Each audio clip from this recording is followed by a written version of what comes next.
Hello and welcome back to Monster Hunter 3 Ultimate. Last time we took down the Regnilla, and now today we are going to be taking on a monster that is very close to my heart, the Feline of Shadows, the pseudo-wyvern of speed. It is the Nargacuga. And I believe this is the first time we are ever taking this monster on. I didn't think that he was a high-rank monster, but I did a little bit of checking, and I'm a little surprised that up to this point, we have not so much as even encountered a Nargacuga, so apparently it is a high rank quest only in the village. I can't say for the online quests, which it could be up there, could not, I don't know, because I haven't checked in forever. But if you want an idea of what this monster is about, take a look at the Barioth, because the Barioth borrows a lot from the Nargacuga in terms not just design but also kind of moveset. In fact, the entire class Pseudo-Wyvern was initially based off the Tigrex from Monster Hunter Freedom 2, and then when Monster Hunter Freedom Unite came around, Nargacuga was introduced, and he sort of gave Pseudo-Wyverns a whole new meaning. And this guy is super fast and actually pretty powerful. So this guy could be a bit frustrating to take on, especially if you're using a slow weapon.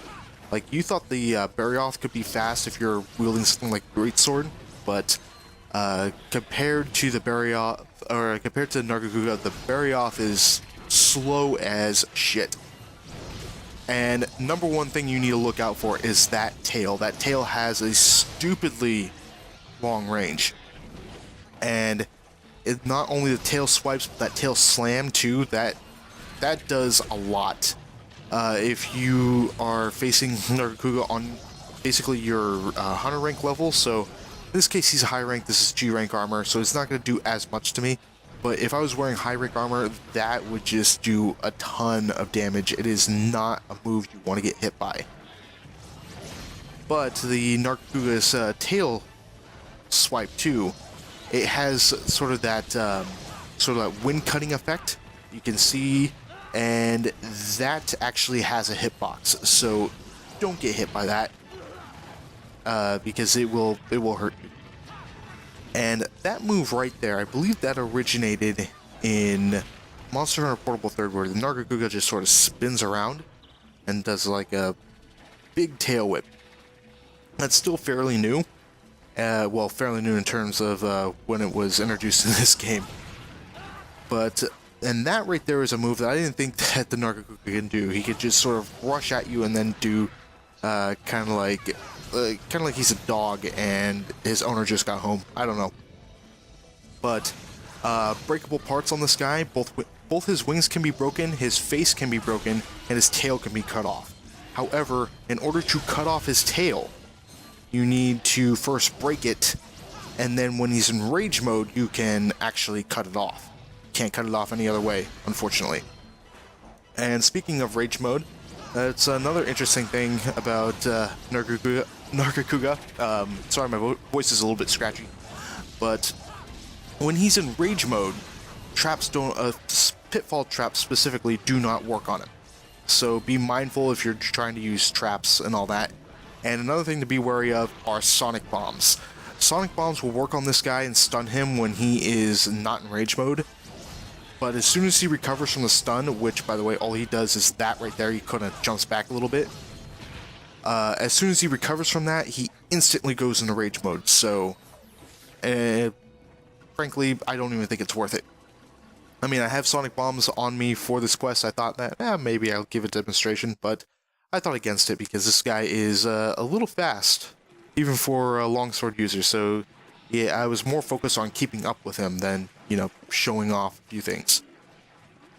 But another noteworthy thing is that, like the Barioth, if you break either wing, the Nargacuga will fall over for a short time and be vulnerable. And that works on each wing, so that's something you could take advantage of. And let's see, the last thing is that I am using a very unique longsword for this. This is the Regnilla longsword, and it has a very special element that first came to, I believe it was Monster Hunter 3G, which was Japan only. And then it was brought back here. And it features the slime element, which it is stupidly broken in this game. I'm not even exaggerating a little bit. Like, monsters do not have a resistance to slime element weapons in this game. And so what it'll do is it builds up when you hit the monster, kind of like a status effect, sort of like paralysis. And if it builds up enough, it explodes.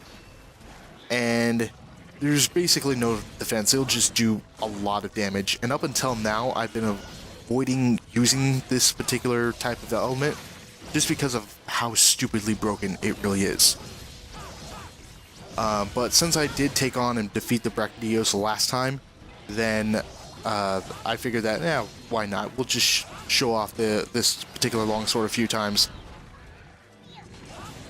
And it has made the monsters in, I think, this video and the next two videos just an absolute cakewalk. They just drop like flies. And Nargacuga, unfortunately, is no different. Time-wise, this could take you anywhere between 15 to 25 minutes on average. And that is just because of how fast this guy moves. It might be a little bit hard to pin down just how his movement is, but something to tell, if he is doing a bunch of combo attacks, then almost guaranteed that when he's done, he is going to, I guess I want to say, kind of taunt. And you might have seen it a few times where he kind of ends an attack and he just sort of like growls at the sky or something like that. Just, I don't know, it's just a quirk, and it's something that you could take advantage of if you're having trouble getting this guy in a specific location. But anyways, that's gonna do it for me. Thank you so much for watching, and I'll see you next time. Take care.